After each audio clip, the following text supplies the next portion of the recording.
Bonjour à tous et bienvenue sur la chaîne J'affûte mes lames. Aujourd'hui, petite présentation et test des pierres Shapton Kuromaku. Donc je sais pas si ça se prononce comme ça en japonais, mais vous m'aurez compris. Donc là, ça va être test de la pierre donc 320 et 1500. Donc on va procéder au déballage. Voilà, donc là à l'intérieur, il vous explique donc les différents couteaux que vous pouvez affûter et des petits conseils. Attendez, hop, des petits conseils, voilà pour ce qu'il faut faire et ne pas faire. Bon bah ça c'est, vous pouvez y lire si vous voulez, mais enfin bon c'est pas très compliqué. Donc en fait les pierres se présentent de cette manière. Hop. Donc là un petit bout de polystyrène pour protéger la pierre durant le transport. Hop. Tac. Voilà. L'avantage de ces boîtes, elles sont vraiment très bien faites parce qu'en fait elles possèdent des trous à l'intérieur, ce qui permet en fait de pouvoir les stocker facilement et en fait de pouvoir laisser échapper l'humidité qui pourrait y avoir. Alors je vous déconseille de les laver et puis de les mettre directement dedans pour la laisser sécher en se disant bon bah c'est bon, on a des trous au niveau de la boîte, ça chassera l'humidité. Je vous le déconseille quand même. Donc comme d'habitude pour laisser sécher vos pierres, vous les mettez sur la tranche. Mais par contre c'est vrai que pour le stockage, c'est vrai que c'est bien pensé d'avoir fait ces trous là. Et aussi l'avantage c'est que la boîte vous permet de l'utiliser en support au moment de l'affûtage. Donc c'est relativement bien fait. Voilà, donc c'est des pierres splash and go, donc il faut pas les laisser tremper dans l'eau trop longtemps. Ça n'a pas d'intérêt puisqu'il suffit juste de les mouiller et de les utiliser, mais si vous les laissez tremper dans l'eau, vous risquez de les abîmer. Voilà, chose à ne pas faire. C'est des pierres qu'on peut utiliser également en pierre à huile. Donc ce que je déconseille bien entendu, moi je vous conseille de les utiliser en tant que pierre à eau. Mais sachez que si vous le souhaitez, vous pouvez les utiliser en pierre à huile. Donc l'avantage de ces pierres également, c'est qu'elles possèdent chacune une couleur bien particulière. Chaque couleur correspond en fait au grain. Donc là, je vais vous mettre une petite photo ici. Voilà, comme ça vous voyez en fonction de la couleur, la pierre qui correspond à son grain. Donc directement, rien qu'à la couleur, on sait si vous possédez plusieurs pierres. En fait c'est intéressant parce que d'un coup d'œil vous savez quelle pierre correspond à quel grain. Donc vous savez tout de suite quelle pierre utiliser en fonction de vos besoins. Il paraît que ces pierres permettent un affûtage rapide. Donc ça on va le voir, on va le tester tout de suite après. Et donc les Shapton, ce sont des pierres qui sont très dures. Alors qu'après c'est une histoire de ressenti. Certains préféreront des pierres relativement tendres comme les King, d'autres des Shapton qui sont très durs, voilà. D'autres personnes ça sera des Suehiro, on va dire entre les deux. Voilà, donc après c'est à vous de tester également. Moi je sais que peu importe la pierre, j'ai pas spécialement de préférence. C'est vrai que j'adore les Suehiro, ça je l'ai toujours dit. Mais après sur des pierres dures, moi ça me pose pas de problème. Certains, voilà, je vous dis, certains aimeront les pierres dures et pas les pierres tendres. Donc voilà, après, si vous avez l'occasion de tester, voilà, c'est en testant que vous allez vous faire votre propre avis. L'avantage des pierres dures, comme les Shapton, c'est que vu qu'elles sont dures, elles vont avoir tendance à moins se creuser, donc vous n'allez pas être obligé de les dresser très souvent. Et donc forcément elles vont avoir une durée de vie plus longue, ça c'est indéniable. Donc voilà, ça c'est quelque chose à savoir. Et c'est pour ça que les Shapton font partie des pierres les plus appréciées dans l'affûtage. Donc ces deux pierres, je vais vous donner les caractéristiques. Ces deux pierres donc font 266 mm de longueur, 9,3 mm de largeur et 37 mm de hauteur. Et elles font à peu près 2,9 kg. C'est des pierres qui sont assez lourdes, mais on sent, voilà, on sent rien qu'au toucher, on sent la qualité. Comme ça, je possède plusieurs pierres Shapton, mais la gamme Shapton Kuromaku, je la possède pas. Donc c'est vraiment un plaisir pour moi de les tester et voilà, de vous les présenter et de vous donner un peu le ressenti que je vais avoir par rapport à ces pierres là. Donc c'est des pierres qui font partie de la gamme Shapton Pro. Donc là, ce qu'on va faire, c'est que je vais préparer mon matériel et puis je vais affûter donc cette lame qui ne coupe quasiment plus, voire pas du tout. On va regarder ça. Ah bah là c'est... J'arrive même pas... Vous voyez, j'arrive à rien faire. Donc là, ça va être idéal d'utiliser la 320. Donc ce qu'on va faire, c'est 320, 1500, un passage au cuir. Et puis ça sera pas mal. Donc là, les autres gammes de pierres Kuromaku, je vous les testerai lors d'une prochaine vidéo. Donc on se retrouve tout de suite. Donc là, on se retrouve pour la partie affûtage. Donc une chose que j'avais oublié de préciser par rapport au support, c'est qu'il a des petits patins antidérapants. Donc justement, je vais l'utiliser pour voir comment se comporte le support, s'il glisse ou pas. Ça va être l'objet du test. Donc ça, le gros avantage, je le répète, mais c'est le splash and go. On a juste, hop, à la mouiller 2 secondes et elle est prête. Juste comme toute pierre, il faudra l'humidifier assez régulièrement. Donc je vais m'essuyer les mains et puis on va commencer l'affûtage.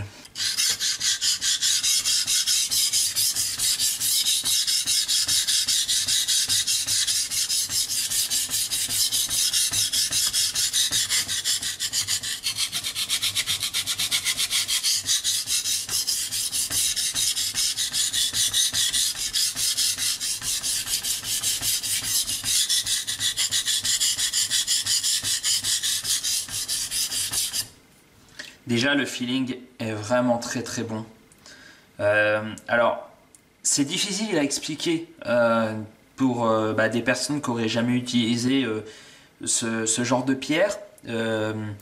Mais c'est vrai qu'on a quand même un très très bon feeling les premiers temps. C'est vrai que je ne suis pas forcément objectif parce que c'est mes goûts personnels. Mais disons que je trouve qu'on a un meilleur ressenti quand on débute avec des pierres qui sont relativement dures. Enfin après c'est mon avis. On a déjà un très très bon feeling. Et vous voyez, là j'ai passé juste quelques coups. Je ne vais pas dire que j'ai déjà le morphile, mais déjà on sent déjà quelque chose. Donc on va voir, mais j'ai l'impression qu'effectivement ces pierres-là vont permettre l'affûtage très très rapidement. Donc on va voir ce qu'il en est.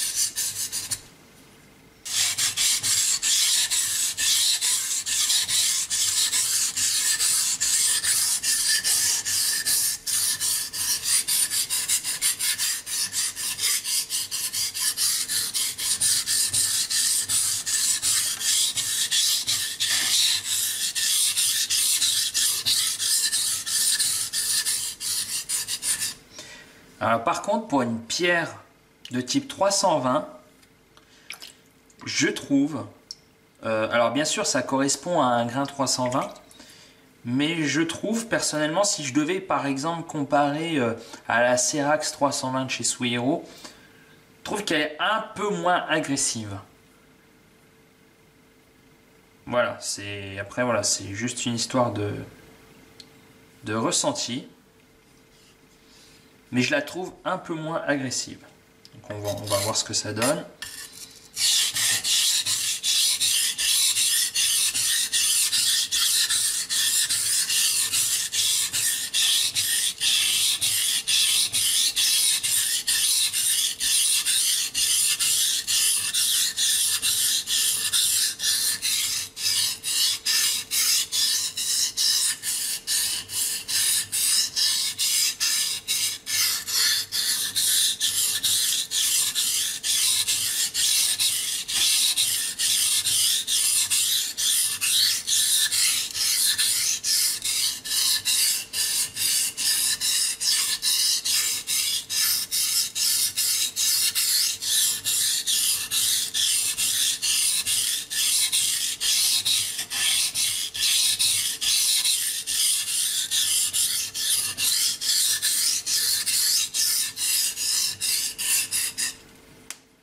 Donc là, j'ai quasiment le morphile.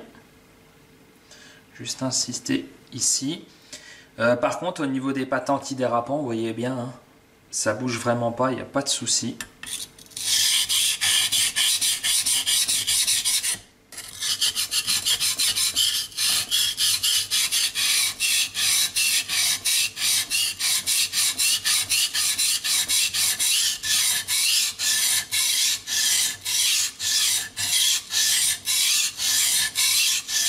Voilà, c'est tout bon. On va pouvoir passer de l'autre côté.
Ah, le feeling est vraiment bon.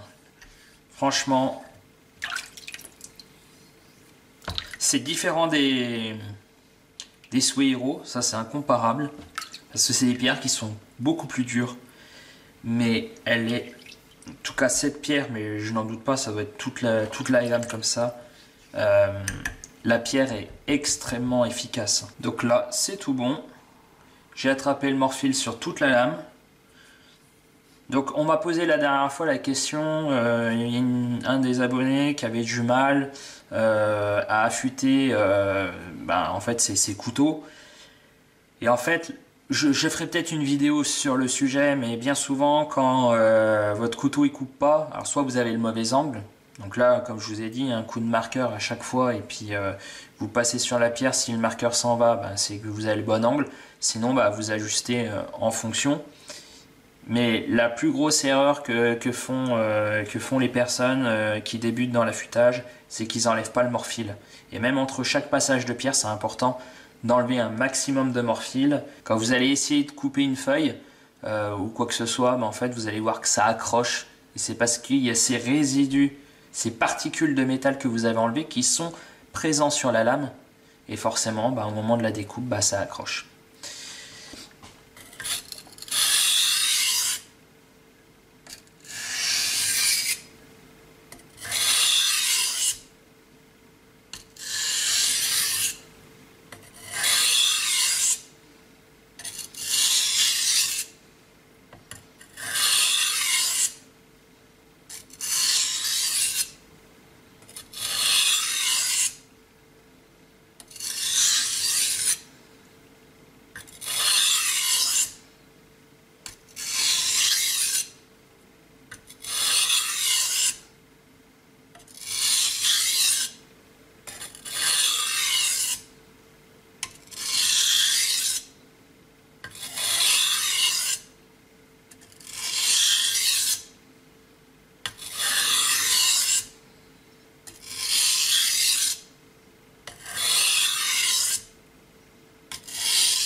Et voilà.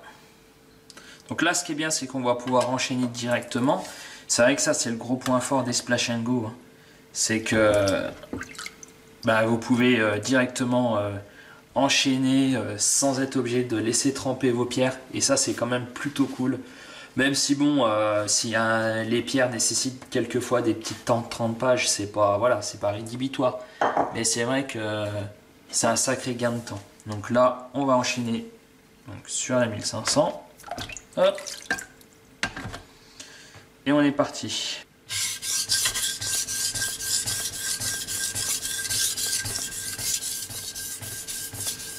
Au niveau du ressenti, déjà au premier coup de lame, ben, pareil que sur la 320, hein, c'est le ressenti est super bon, bon pour des personnes qui aiment les pierres dures, mais c'est vrai que le ressenti est très très bon.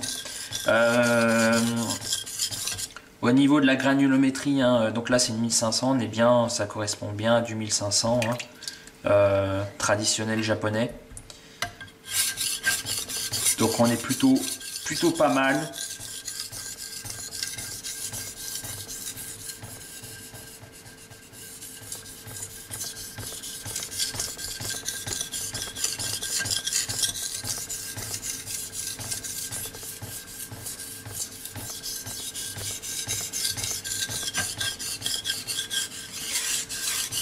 Après, vous m'aurez compris quand je dis que c'est pareil que la 320. La granulométrie n'est pas la même, hein, donc on n'a pas le même ressenti, elle est beaucoup moins agressive, ce qui est normal. Hein. Mais là, étant donné l'état de la lame, qui n'arrivait même pas à déchirer un tout petit peu le papier, ça nécessitait bien d'avoir le grain 320. On aurait pu descendre en dessous. Mais moi c'est vrai que j'aime bien le grain 320 déjà de base. C'est rare que je descende en dessous du 320. Ou si vraiment j'ai un couteau avec des gros chips, vraiment des couteaux vraiment abîmés ou une pointe cassée, ou là oui, effectivement plus vous allez aller sur des grains relativement bas et plus le travail sera rapide. Après, à titre personnel, moi j'ai jamais des lames complètement explosées à ce point-là. Donc là, c'est plutôt quand j'aiguise des couteaux pour ma famille ou pour des amis, mais à titre personnel, ça m'arrive jamais. Vous voyez, là, c'est un couteau de cuisine qui ne m'appartient pas. Hein, je le fais pour une personne de ma famille. Mais moi, à titre personnel, mes couteaux, j'attends pas qu'ils coupent plus rien comme ça pour les affûter. Par contre, c'est vrai que si je devais comparer, alors c'est pas comparable encore une fois, mais si je devais comparer cette gamme-là, par exemple, au Serax, parce que j'ai déjà eu des questions. Par rapport à ça. Alors après, ce sont des gammes de pierres que vous allez pouvoir utiliser sur des aciers, même des aciers très durs, genre je sais pas moi, on va dire entre 60 et 66 HRC, hein, sans problème. Alors là-dessus, je pourrais pas vous le dire, mais je suis quasiment certain que ça ne posera aucun problème. Sur les Serax, j'ai déjà affûté une lame japonaise 66 HRC sans aucun problème. Après, sur certains types de pierres, je m'amuserai pas à aller sur des duretés pareilles, parce que vous allez plus user vos pierres qu'autre chose, vous allez y passer un temps phénoménal. Mais là, sur ces pierres-là, voilà, il n'y a aucun souci. Donc si je devais comparer cette gamme avec la Serax, je dirais que sur la granulométrie 320-1500, mais je suppose que ça sera pareil sur les autres grains, c'est que en fait le feeling est très très bon. Je dirais que ces Shapton vont plus vite pour affûter. Après, voilà, c'est des détails, mais je dirais que voilà, le travail est un peu plus rapide sur les Shapton. Après, forcément, le ressenti n'est pas le même, parce que c'est les Serax, enfin les Sway Heroes, ce sont des pierres qui sont... Elles sont pas dures, elles sont pas tendres. Je dirais qu'elles sont entre les deux, alors que là c'est vraiment de la pierre qui est très très dure. Donc après voilà, encore une fois je me répète, mais c'est du ressenti. Mais l'avantage c'est qu'elles vont avoir moins tendance à se creuser, comme je l'ai déjà dit. Et je trouve, personnellement, ça n'engage que moi, c'est mon avis, mais je trouve que affûter sur des pierres dures quand on débute, je trouve que c'est plutôt pas mal, parce que je trouve que le contrôle de l'angle est plus simple à obtenir. C'est un peu plus simple d'être régulier. Voilà, c'est mon avis, ça n'engage que moi, mais voilà. Moi, c'est ce que je pense. Donc là, il n'y a aucun problème. Là, j'ai un très bon morphile. Donc là, on va pouvoir passer sur l'autre côté. Et surtout, l'avantage de ces pierres, c'est que vu que c'est des splash and go, elles n'absorbent pas l'humidité comme certaines pierres. Et donc, bon, voilà, moi c'est un réflexe, je remets de l'eau et j'aime bien avoir pas mal d'eau sur ma pierre quand j'affûte. Mais elle ne nécessite pas de remettre de l'eau aussi régulièrement qu'une pierre standard, ce qui est normal.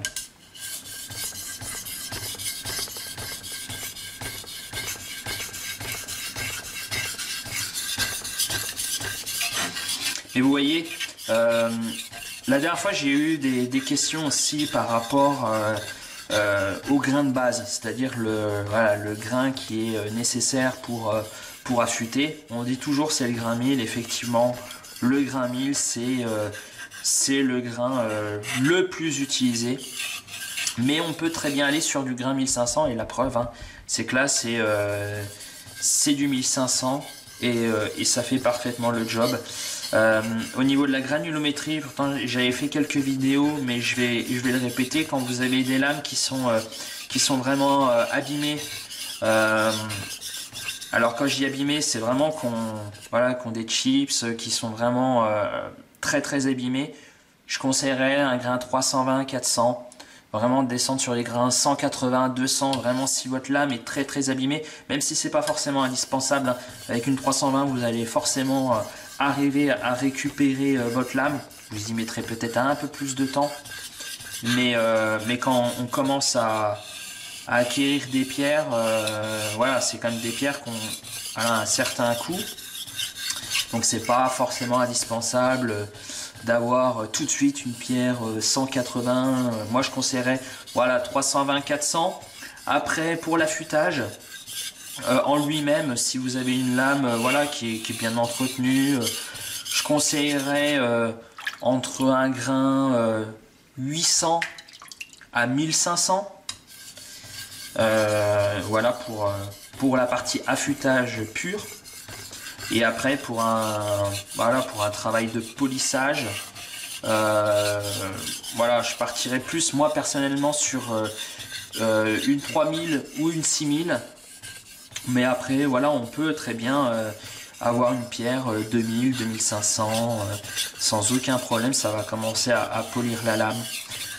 Après c'est toujours une question de budget, c'est une question également de lame, en fonction de vos lames. Qu'est-ce que vous affûtez? Est-ce que vous affûtez régulièrement des couteaux de cuisine, des couteaux traditionnels, les couteaux de la vie de tous les jours, des couteaux de bushcraft, voilà, ça dépend vraiment de votre besoin et également de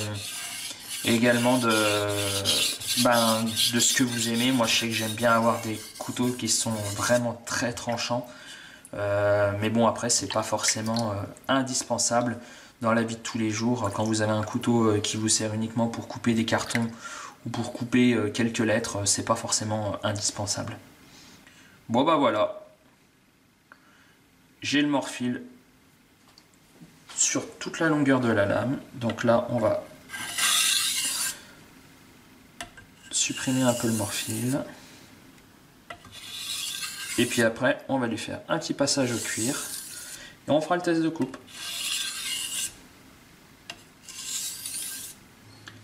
Bon bah voilà, je vais nettoyer la lame. Je passe la lame sur le cuir et on se retrouve pour le test de coupe.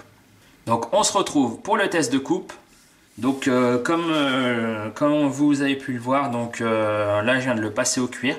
Donc juste 320-1500 cuir. Et donc là on va voir ce que ça donne, tout en sachant que le couteau ne coupait absolument rien. J'ai rarement eu un couteau dans cet état là entre mes mains. Déchirait même pas la feuille. Donc là on va voir ce que ça donne.